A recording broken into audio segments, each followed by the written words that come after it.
qué cosa fuera la masa sin cantera.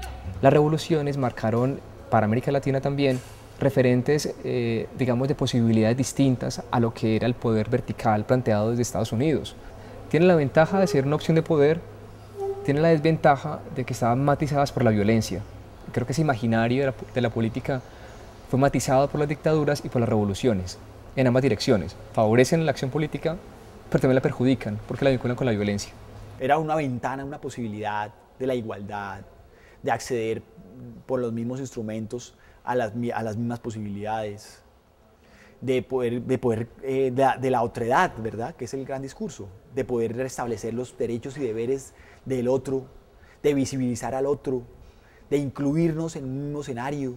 Hugo Chávez hizo exactamente lo contrario. En lugar de buscar reconciliación entre ricos y pobres, lo que decidió fue generar una especie de Fidel Castro, una Cuba de 1959, solo que en el corazón del norte de América del Sur, para dividir la sociedad venezolana, que es lo que en este momento hay. Algo se está viendo en Bolivia, porque por primera vez los indios aymaras tienen la posibilidad de gobernarse en un país de mayoría indígena. Hay un movimiento indígena muy fuerte en Bolivia, en el marco de la historia, cuando el MAS, el movimiento que dirigía Evo, estuvo a punto de tomarse el poder en Bolivia, y que él decide no hacerlo, cuando la capacidad real existía. Él lo hizo pensando en concentrar mayor capacidad de poder, y así lo logró. Porque Ecuador venía con una inestabilidad política de décadas. Ellos en 10 años tuvieron más de 6 presidentes, y llegó este hombre con un discurso nacionalista, con la plata de Hugo Chávez y con un sentimiento de apoyo a los pobres, que logró ganarse a las fuerzas más necesitadas en Ecuador. En el caso de Ecuador hay un movimiento social popular, campesino, indígena fuerte, pero en Colombia no. En Colombia adolecemos de una historia de movimientos sociales fuertes. Creo que la convivencia, la extraña convivencia entre el poder legal en Colombia y la violencia ilegal ha sido permanente. Esa relación, esa paradoja, como diría Pecó, entre una violencia que es banalizada, ordinaria, cotidiana, en la cual el Estado se acostumbra a ella, el Estado toma provecho de ella, afecta la violencia. El gran problema que genera estas revoluciones, Bolivia, Ecuador y Venezuela, es la separación social. Y no le asustan las balas ni el ladrar de la jaula. La revolución como levantamiento armado es difícil hoy. ¿Por qué? Porque cuando se daban esas revoluciones, y no solamente en América Latina, con la presencia de las guerrillas, sino en África, con el nacimiento de las naciones y la descolonización de los años 50, en esa época había un bloque, o habían 2 bloques interesados en apoyar esos movimientos armados. Hoy día ese modelo no aplica. El ejemplo más contundente es lo que ha hecho Chile, lo que ha hecho Brasil y lo que de alguna forma logró el M-19 al salir del monte y meterse a la vida civil para ganar, no con armas sino con votos, el favor del pueblo. Experiencias como la UP demuestran expresiones políticas disidentes aniquiladas desde raíz.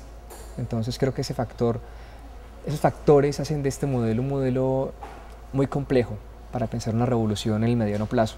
Uno podría pensar que en el futuro lejano, tal vez, sea posible pensar un modelo distinto, pero se construye, digamos, en el día a día.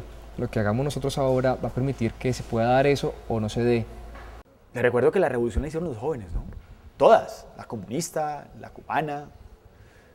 En algún momento Galán era un muchacho. A mí me gustaría encontrar una revolución inclusive espiritual, obviamente que reivindique los valores de los trabajadores, de los profesionales. Que los derechos humanos los violan en tantas partes. China en este momento es ellos mismos lo definen, un estado, un país, 2 sistemas. China es un país capitalista con una estructura comunista. Tras la caída del bloque socialista a principios de la década de los 90, el socialismo le tocaba transformarse, y China le tocaba transformarse, pero no porque querían perder sus valores de Estado comunista, sino porque los mismos Estados Unidos se dieron cuenta que era necesario y muy urgente negociar con un mercado de 1.000 millones de personas.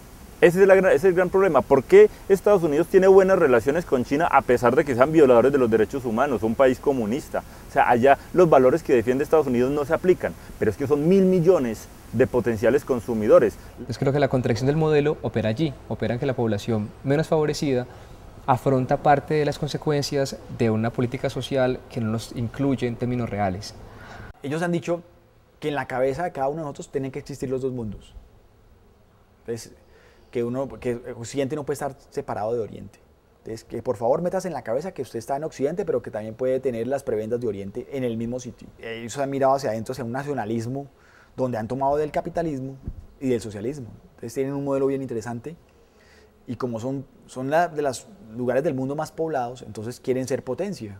En la situación venezolana hay una tradición de vida militar, o sea, los venezolanos durante mucho tiempo han tenido gobernantes militares, o sea, para ellos eso es natural, normal. Decir que el modelo ecuatoriano es el modelo más estable de los tres modelos, creo que en parte porque su presidente, el liderazgo que tiene con Correa, es un liderazgo que promueve un tipo de Estado un poco más equilibrado en términos sociales. El gran enemigo de la izquierda en Colombia son las FARC.